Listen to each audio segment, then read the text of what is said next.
Hello, everybody, and thank you for tuning in to Mixed Text and Politics. Republicans outraise Democrats in battle for South Texas congressional seats. This is great news here. Now, we're seeing a strong push from Republicans to win Hispanic voters in South Texas because these are historically Democrat, counties and districts. But the people of South Texas are, at the core, more conservative. Family values. They want strong border security. Which is why they shifted towards Donald Trump in large numbers in 2020 because of his and they Trump was called a racist and he doesn't he's racist against immigrants and blah blah, which is just false. But the reason why he did so well in 2020 in South Texas along those border counties is because Latinos or Hispanics respected his strong border stance. Let's check this out. Republicans outraised Democrats over the summer in all three congressional races in South Texas that the national parties are contesting, according to new campaign finance reports. The three GOP nominees hauled in a combined $4.3 million over the past 3 months, while the Democrat opponents collected $2.4 million together.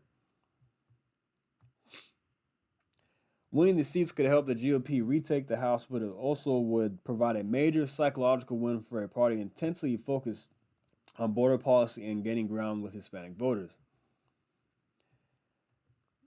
Now, this is big because this race has gone from Mara Flores' race has gone from a lean Democrat to now a toss-up. Now it's anybody's game down there with that race. Trump to hold rally in South Texas 2 days before early voting. This is big because Trump can draw 10, 20, 30, even 40,000 people at a time when he does a rally. Now, going in South Texas is huge because, like I said, there's a lot of opportunity there to swing even further to the right, as we did in 2020. I think that the Republicans will probably get about 45 to 50% of the vote in Texas as a whole this election cycle. If we can make even further inroads down there, I think Democrats' dreams continue to be crushed of turning Texas blue. I mean, come on. Now, Trump is not needed in Texas most of the time. He has a great record here in Texas. As far he's won both elections here. Has his record is 33-0 as far as the candidates he's endorsed here in Texas. And he typically goes to places like Arizona, Nevada, Pennsylvania, Michigan. These really these swing states, battleground states. And I was wondering if he's coming down here to Texas to do a rally. I think he should just to keep the momentum going here. But when I found that he's coming in South Texas, I was really happy to hear that because, like I said, he's going to draw a lot of people to that rally. I'm going to say anywhere from 15 to 25,000 people just for coming down and doing a rally. He's going to draw a lot of enthusiasm. You might have some Democrats signing up, some middle of the road voters. You're going to see a lot of Trump flags and a lot of support down there, a lot of American flags, and he's going to draw up that enthusiasm to get people to the polls. And I think this is a very smart strategy by the Trump team to come down to South Texas and do a rally. Like there's a huge opportunity there to get this area to go red. In other news, and some more great news, Texas Democrats say national groups are giving up on South Texas congressional race. There are some national groups that are not putting that much funding, not putting more funding into these races down there. With these three races I'm talking about, Mara Flores and the two other ladies down there,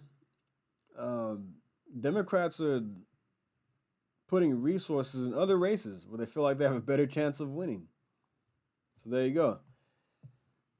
Also, Mara Flores' race has gone from a lean Democrat to a toss-up. So it's anybody's game now. And I think we're going to see big wins down there in South Texas. I think that it is South Texas that is going to make Texas more red. In these traditionally Democrat districts, some of them been controlled by Democrats for 100 years. I think we're going to see a huge shift to the right, as we saw with the in McAllen, Texas. They elected a Republican mayor. Mara Flores won her special election earlier this year. I think we're going to continue to see a shift to the right down in South Texas because of Joe Biden's disaster at the border. And you can see who was, when Trump was in office, the economy was booming, the border was more secure, and these are things that voters pay attention to. They look at what's going on under the Biden administration, and people will talk about this in interviews. They're interviewed on the streets, and they say, I just can't afford groceries anymore. The things are, I can't afford them like I used to. Gas is higher. I'm having to pay more for certain things for my business. So they're voting for the other team. And they saw that under Trump, things were more secure than these candidates down there in South Texas are pushing for border security, family values, protecting kids from the sexualization, bringing down inflation, fighting crime, law and order. These are the things that voters care about, not abortion on demand, not January 6th. Like, as it goes, as kitchen table issues. That's what's important to people. The things that directly impact people on a daily basis. That's what's going to win the day in the midterms here in Texas. I don't care what anybody else says. Texas is not going blue. Beta will not win. We're going to send him home for a third time, and he's going to have to find another job. He's going to have to find a job, a real job. Yeah, so, all right, guys, I'm in the video right there. Thanks for listening. Like and subscribe, and I'll see you next time. Thank you. Take care.